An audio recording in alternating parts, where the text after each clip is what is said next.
Saju, hello everybody. Welcome to my channel. This is going to be pretty much my first official YouTube video, and I'm a little bit amateur, so give me some grace. But today we are going to be doing a speed paint and a little bit of a character design, sort of draw with me, if you want to call it that. But today we're going to be drawing my main female villain from my upcoming fantasy novel. Her name is Rinit. You're going to learn everything you need to know about her in this video, and you're going to see how I draw my characters and everything like that. Anyways, let's get right into the video.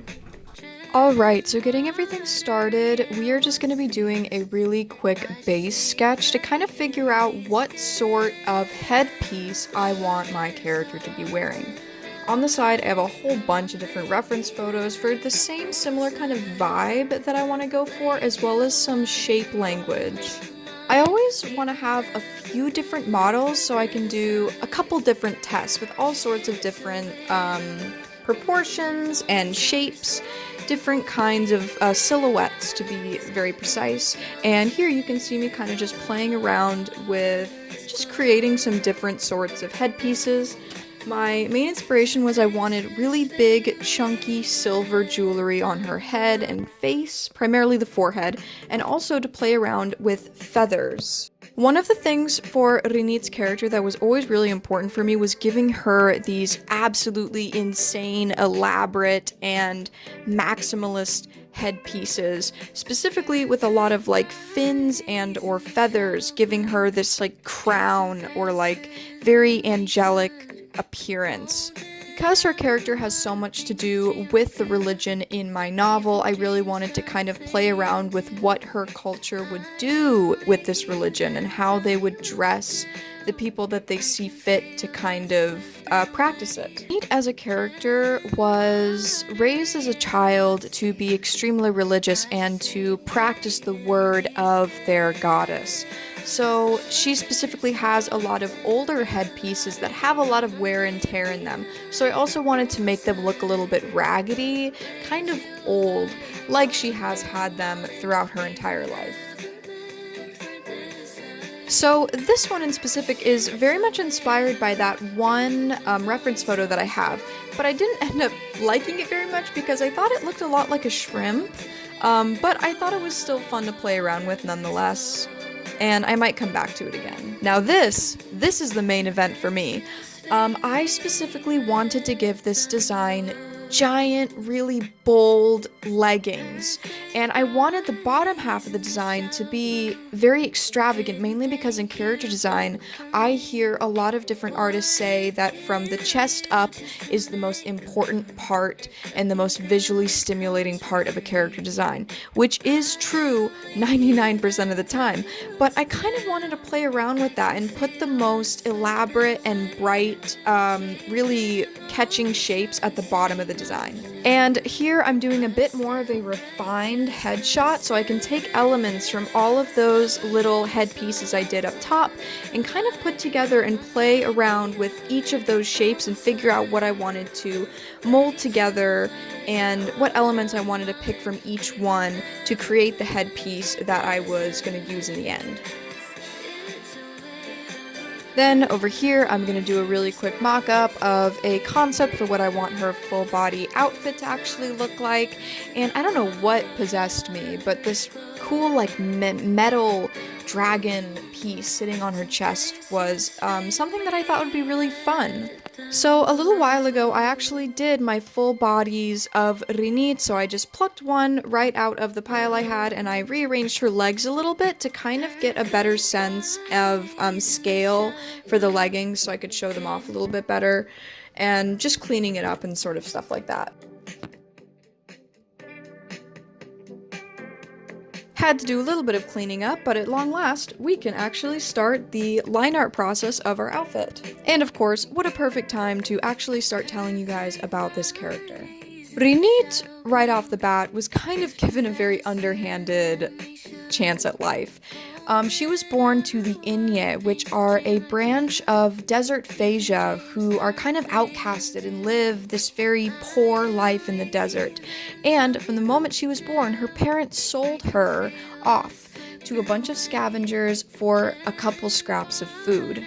Little did her parents know that the scavengers that they sold their daughter to are actually part of the Aitu, and the Aitu are a people that are trying to pull together a society, but they're not doing a very good job at it. So what ends up happening is they see Rinit, this infant, as a sort of blessing from their goddess, and they need to raise a shaman for their society. So in turn, as she grows up, she is groomed and raised to be the next shaman in this society.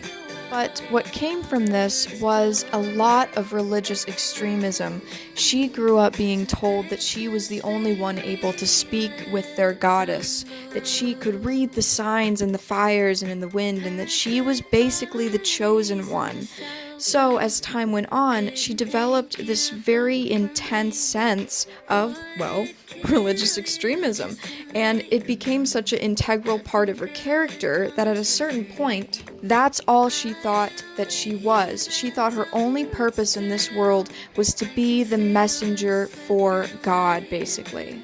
But as her people, the Aitu, and their government began to collapse as more and more people had moral differences, she was actually forced to flee and be nomadic with a very few group of her friends out in the open deserts. So from the age of 16 to 23, where she is currently in my novel, she has been living a life of poverty, starvation, loneliness, because it's only her and two other women out in the desert for this entire time, vying and gripping on to hope as they just try and survive with what the world has given to them. But as fate would have it, she is discovered by my two main characters, and in this twist of fate, they realize that she is the most beautiful woman that they have ever seen, even though she is kind of just skin and bones.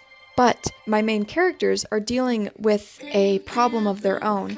They have a tyrannical leader that they need to kill, a tyrannical leader who is a very big fan of the ladies. So they see her and immediately they think to themselves, this is who we can use to seduce this killer and kill him at last. And without spoiling too much of my next novel, she does it, and then her and this guy actually fall in love, and it's a whole crazy story that happens afterwards. But that is the majority of her character. She is cunning, she is intelligent, she is manipulative, she is a warrior, but not in the sense of fighting, a spiritual warrior, basically. In my novel, she gets up to a lot of really crazy, dark things. She realizes her worth, realizes that even though she might not be the chosen one to her own people, she can be the chosen one to this new group of people that she has found herself in. And a whole bunch of shenanigans happens. But that's pretty much her story. Now, I know I've been talking a lot about her lore and her story and whatnot, but now let's get a little bit into this outfit. So now that I have all the line art done, I erased all of the color from her base and I'm starting to add the actual colors of the outfit. I wanted it to be, of course, silver, because silver is a really big staple in her culture, and I also wanted the feathers to be very fiery. Fire is how she interprets the will of her goddess. So I wanted the outfit to reflect that, but also in a way where the colors wouldn't clash with her skin tone, since she is such a dark variety of velvets and reds and oranges. And I'm not gonna lie, these feathers were very difficult for me. A little bit later you're gonna see me struggling with the shading, but overall I'm very happy with how they turned out in the end. My texture brushes really saved my life, I gotta say. Another cool trick that I use is actually lowering the opacity of things and coloring my line art. It has been an absolute joy to me to be able to find these new tips and tricks while creating my work, because sometimes bold black line art work is really good for sketching, but sometimes with my line art it kind of muddies the thing and makes it look a bit too cartoonish for me.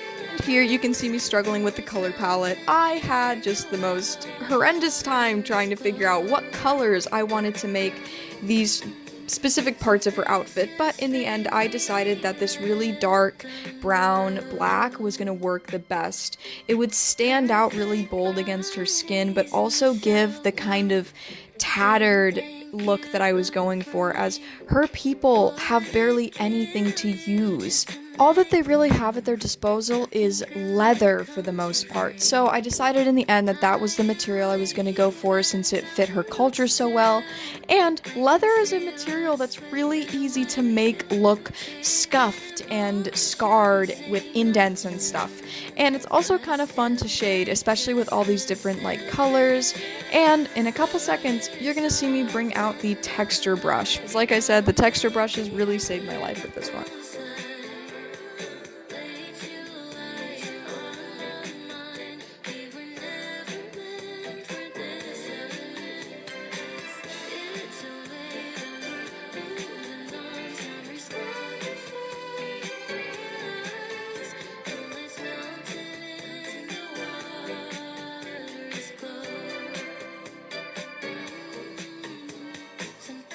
This is where I struggled very badly with shading the feathers. I wasn't exactly sure what kind of feathers I wanted them to be. I knew I wanted them to be striped, but I wasn't exactly sure how to do that. So I lowered the opacity, I went over with some general shading for everything else, just to kind of take a break from the feathers and try to rework how I was going to go about that. I didn't go too crazy on the shading or the rendering, mainly because I wanted this to kind of be a more rough concept artwork, because I am going to be turning this outfit into a doll, which I am going to be posting and making a YouTube video about in the very, very soon coming days.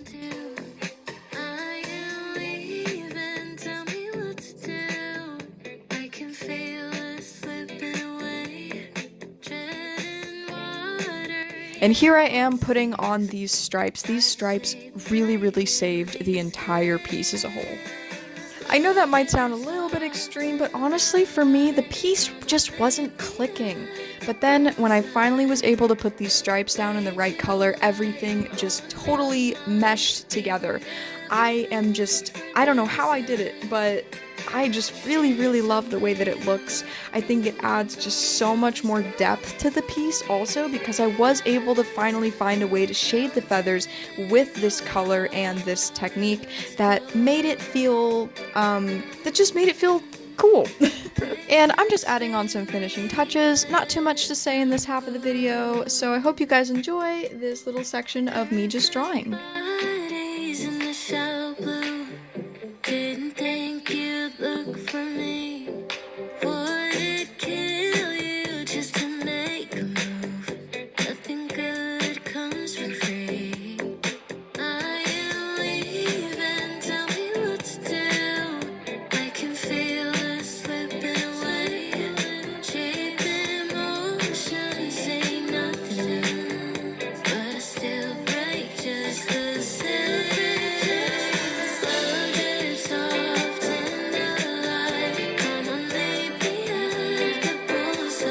And with that, the outfit is done. I absolutely had so much fun working on this outfit. I love the little sketches that I did and seeing them completely just come to life in this finished look. The rendering, the texturing, and the line work, all of it just really came together, and I'm very, very proud of where my skills are evolving to, and I really hope I make more outfits like this soon.